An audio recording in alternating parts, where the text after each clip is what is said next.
Alright everyone, rip in pieces. The CHAZ Soyviet Union has now collapsed. It's being dismantled at the moment. I guess there are still a handful of people there. Once you get to the point, though, where there are only a few people, as opposed to there being, 1,000 or 2,000, and once the barricades start coming down, I would think if I was still in that zone, I would be shitting myself with fear, because at some point, maybe the Seattle police will just ignore the mayor and round people up anyway. They should. They should ignore the mayor at this point, because she's guilty of aiding and abetting terrorists and insurrection.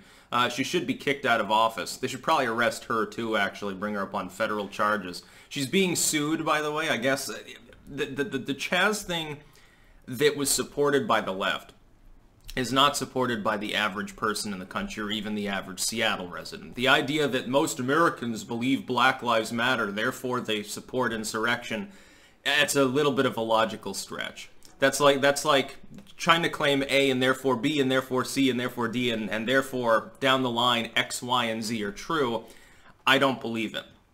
I think what you've got is a small ideological fringe within a fringe movement. Essentially, you've got the far left, which is like 20-30% of the Democrats and a handful of independents, and then you've got the 1% of them are like the BLM Antifa crowd, and then even a fringe of them are interested in this particular kind of action. But the local business owners, because the Seattle mayor decided not to police the area, deprived locals essentially of equal access to services and goods, because they literally they couldn't really get in and out of their own area. Businesses were looted openly, police were throttled in their ability to respond, they were held back from enforcing the law. These business owners suffered damage. They have suffered a legitimate financial grievance. Now what should be done is the Seattle mayor should be personally civilly liable for this.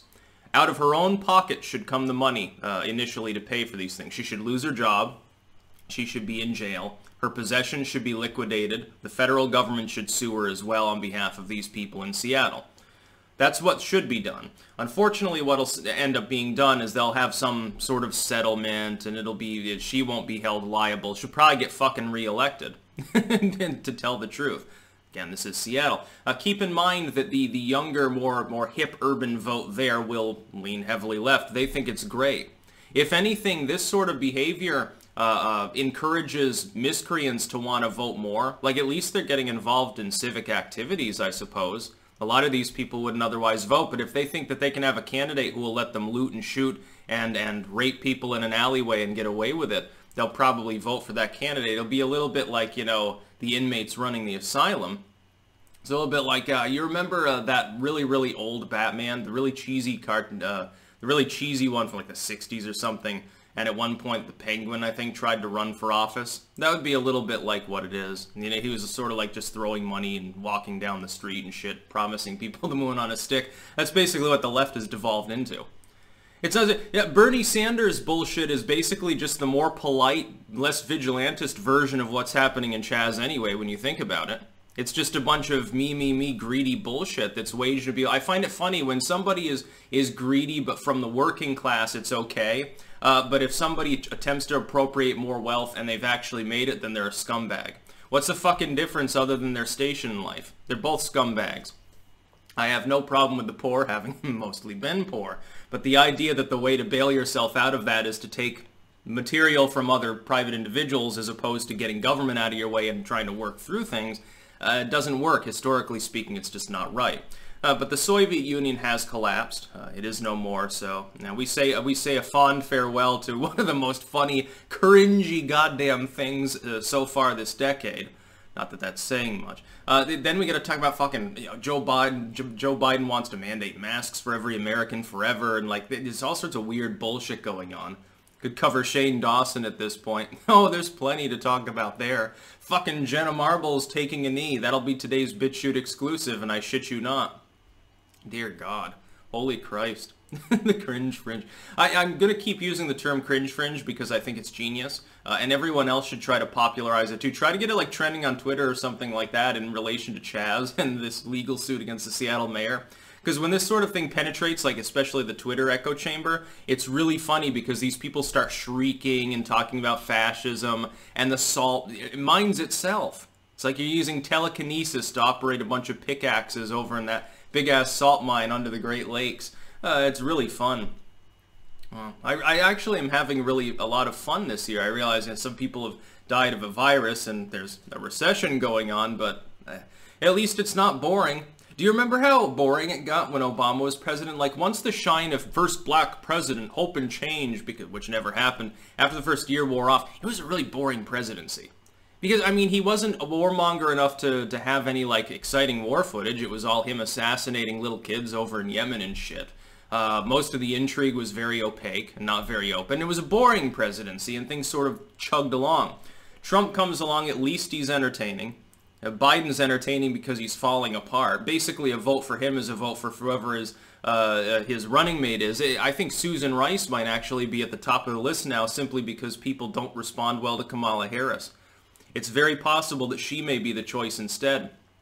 The idea that he'd be crazy enough, if he goes with Stacey Abrams, he loses the election that day, and of course Klobuchar dropped out. The list got shorter. Michelle Obama would be funny. If he does that, it would be hysterical, because then the Biden is the president and then the Obama's the vice president.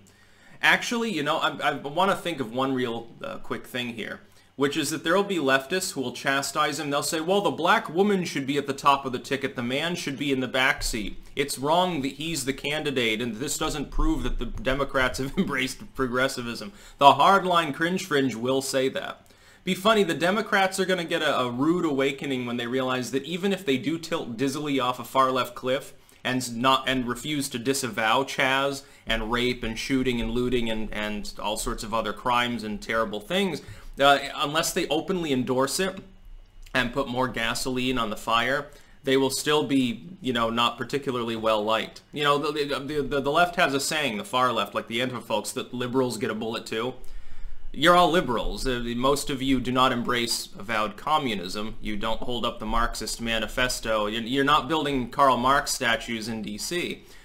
Therefore, you are as well their enemy. But the Soviet Union was predictably going to collapse within the reasonable time frame because it wasn't self-reliant. There was no attempt to make true self-reliance. And the Antifa garden, funny as though it was, the cringe garden, ultimately at the end of the day was more of a photo op than it was a functional thing. It wasn't actually an attempt to create a working urban farm, because even their dumb organization, even the people there that were trying to put things together and usually failing, even they, I'm sure, knew that you cannot feed 1,000 people with a quarter acre of park, and that it's really not feasible to do that. You'd be lucky on that amount of land. If you were to landscape the roofs and window boxes and everything, every surface covered with plant life, you could probably feed 12 people with that zone. And that's about it. Well, that's not enough to hold out against the Seattle PD. Eventually that mayor will, you know, move on to worse pastures, and maybe you won't be defended anymore. It'd be funny. I bet anything, though, you watch. The commercialization of faux revolution is a very quick process. Watch what happens next. Some entrepreneur business owner in the area will convert to the CHAZ store, and they'll have memorabilia, printed in China, of course, memorializing CHAZ. They'll have the hashtag resist stuff. They will be very far up. They'll sell ganja and water pipes and stuff. And it'll basically be like a hippie head shop on steroids. And they'll do a lot of business. Very, very lucrative capitalism. All you local business owners, if any of you, because, you know, your business got burned down, but you got insurance money, you should convert. Give up whatever business you had. Make the CHAZ restaurant or something. Turn this into the next Haight-Ashbury. The next generation of idiot leftists will go and they'll visit it like it was Mecca. It happens in San Francisco. Why can't it happen in Seattle? I guarantee it can. Also, you got lots of amanita mushrooms around. They're in a semi-gray area legal status. Keep that in mind. Lucrative things. Capitalism is wonderful, isn't it, socialists? That's about all. Peace out.